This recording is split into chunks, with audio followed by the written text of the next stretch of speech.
Selamat malam, Mbak Veronica. Ya, selamat malam. Mbak Veronica, bagaimana kronologi proses penjemputan Gubernur Sulawesi Selatan Nurdin Abdullah oleh KPK yang disebut-sebut sebagai OTT KPK, betulkah?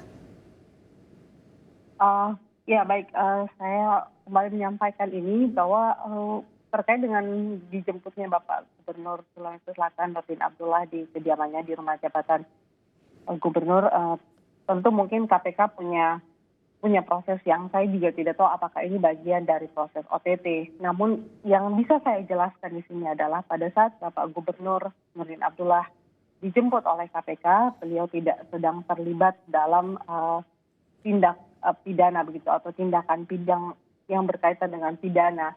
Beliau sedang istirahat bersama keluarga di rumah jabatan gubernur, dan pihak KPK atau petugas KPK datang sekitar pukul 2 dini hari untuk bertemu dengan Bapak Gubernur yang pada akhirnya mengarahkan untuk Bapak ikut bersama-sama ke Jakarta untuk sekaligus memberikan keterangan lebih lanjut sebagai saksi.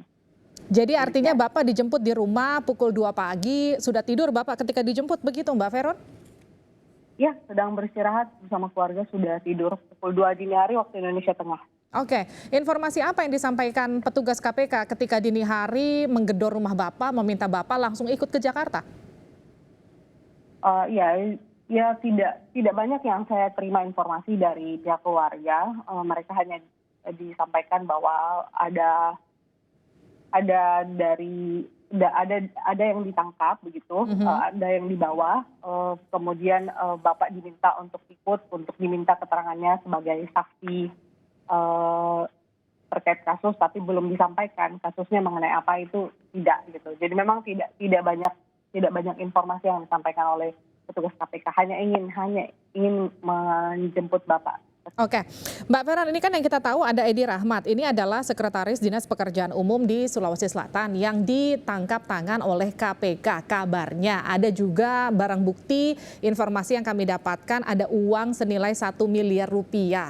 Nah kemudian ketika petugas KPK melakukan kunjungan untuk membawa Bapak ke Jakarta, adakah kemudian penggeledahan yang juga dilakukan di rumah dinas atau hanya sekedar menjemput membawa ke Jakarta?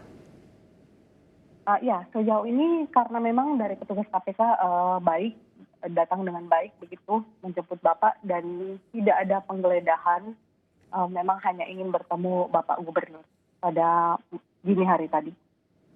Baik, artinya tidak ada penggeledahan karena kalau kita tahu di Dinas Pekerjaan Umum di Sulawesi Selatan sudah ada penyegelan bahkan di kantor sekretaris dinasnya, tapi artinya hanya sekedar penjemputan terhadap Pak Gubernur untuk dibawa pulang, untuk dibawa ke Jakarta, begitu ya Mbak Veron ya? Iya, betul, sejauh ini begitu.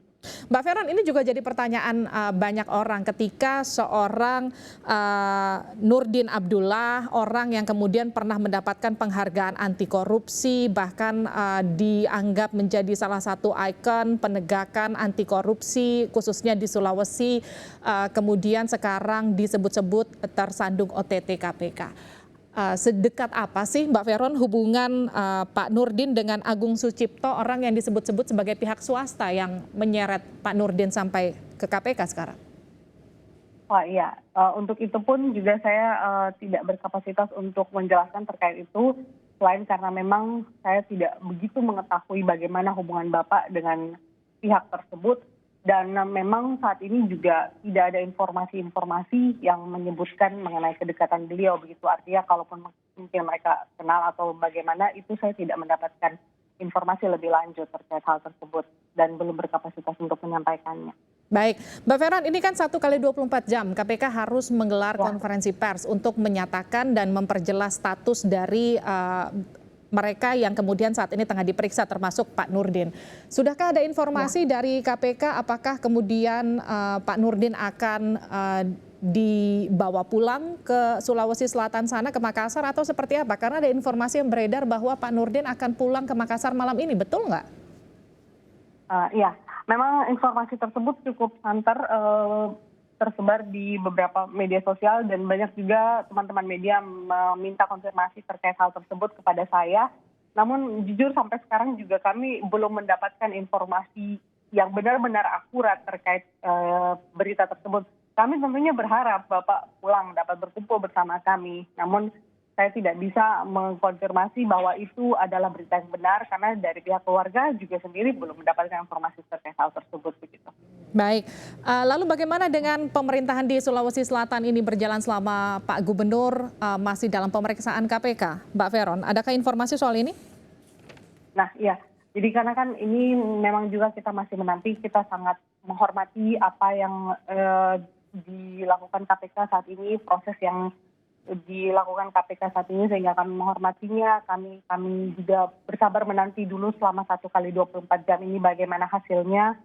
Kemudian setelah itu baru kami memikirkan atau mungkin juga akan dibahas lebih jauh ke internal pemerintah Provinsi Sulawesi Selatan terkait dengan bagaimana pemerintahan di Pemprov Sulsel apabila kemudian Bapak harus lebih lama untuk menjalani proses di KPK begitu.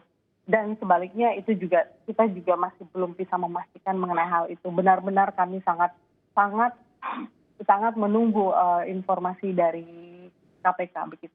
Kita sama-sama menunggu seperti apa keterangan pers yang akan digelar KPK, karena kalau kita berhitung 24 jam seharusnya beberapa waktu lagi ke depan KPK akan segera menggelar keterangan persnya terkait dengan penangkapan ini. Terima kasih juru bicara Gubernur Sulawesi Selatan Veronica Moniaga telah bergabung bersama kami di Sapa Indonesia Malam.